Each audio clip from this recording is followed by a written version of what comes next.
మిత్రులారా, ఇవాళ చంద్రబాబు నాయుడు గారికి కానీ పవన్ కళ్యాణ్ గారికి కానీ ఈ రాజకీయాల ఆట అదేమంత ముఖ్యమైనది కాదు. ఎందువలనంటే చంద్రబాబు నాయుడు గారు చూడనటువంటి ముఖ్యమంత్రి పదవి కాదు. ఉమ్మడి ఆంధ్రప్రదేశ్కే ముఖ్యమంత్రి చేసి ప్రపంచ దేశాధినేతలతో పేరు తెచ్చుకున్నటువంటి వ్యక్తి ఆయన. అదేవిధంగా పవన్ కళ్యాణ్ గారు రాజకీయాల కంటే పదవుల కంటే పేద ప్రజల కంట కన్నీరు తుడబొట్టమే నా ధ్యేయం అని చెప్పినటువంటి నాయకుడు పవన్ కళ్యాణ్ గారు. వీరిద్దరికీ చంద్రబాబు నాయుడు గారికి అయితే ఈ ముఖ్యమంత్రి పదవి చాలాసార్లు చూసేశారు.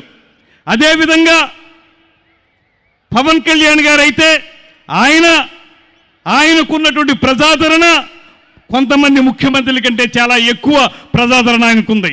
అయితే వారిద్దరూ కలిసి రేపు ఎన్నికల్లో తెలుగుదేశం జనసేన పార్టీ ఉమ్మడి ప్రభుత్వం రావాలనేటువంటి తీవ్రమైనటువంటి కోరికతోటి ఎందుకు ప్రజల ముందుకు వస్తున్నారంటే వారి సొంత ప్రయోజనాల కోసం కాదు.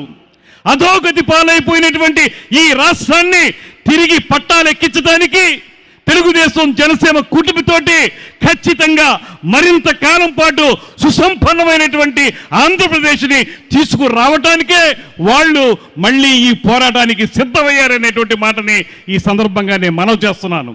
అంతేకాదు, ఇవాళ ముఖ్యమంత్రి గారు చెప్తున్నాడు ఇది పేదలకి పెత్తందారులకి మధ్య యుద్ధం అనేటువంటి మాట. నేను ఒక్కటే మనవి చేస్తున్నాను. ఇవాళ అంగన్వాడీ వర్కర్స్ రోడ్డును పడి చాలని జీతాలతోటి జీవితాలు వెళ్ళదీయలేక ఏదో రకంగా కొంత మా జీతం పెంచండి, మీరిచ్చిన హామీయే కదా అని అడుగుతుంటే వాళ్ళ మీద ఎస్మా ప్రయోగించి అరెస్టులు చేస్తూ ఉన్నారు.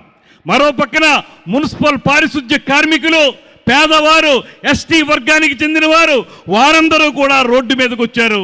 వాళ్ళందరూ డబ్బున్న వాళ్ళట.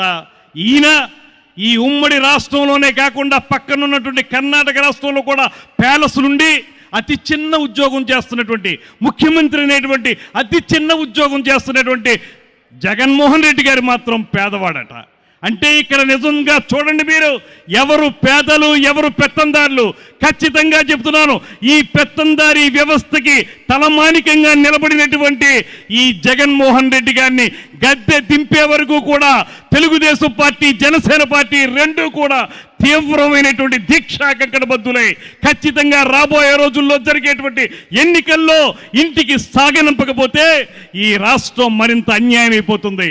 ఈ రాష్ట్రంలో తెలుగుదేశం హయాంలో వచ్చినటువంటి పరిశ్రమలు కానీ ఇవాళ పవన్ కళ్యాణ్ గారు చెప్తున్నటువంటి ఆలోచనలు కానీ ఇవన్నీ కూడా సజావుగా నిలబడాలంటే, ఈ రాష్ట్రం సజావుగా ముందుకు వెళ్ళాలంటే మాత్రం 100% తెలుగుదేశం జనసేన పార్టీల ఉమ్మడి ప్రభుత్వం రావాల్సినటువంటి ఆవశ్యకత ఎంతైనా ఉంది. ఇదే మనం అందరికీ తెలియజేయాలి.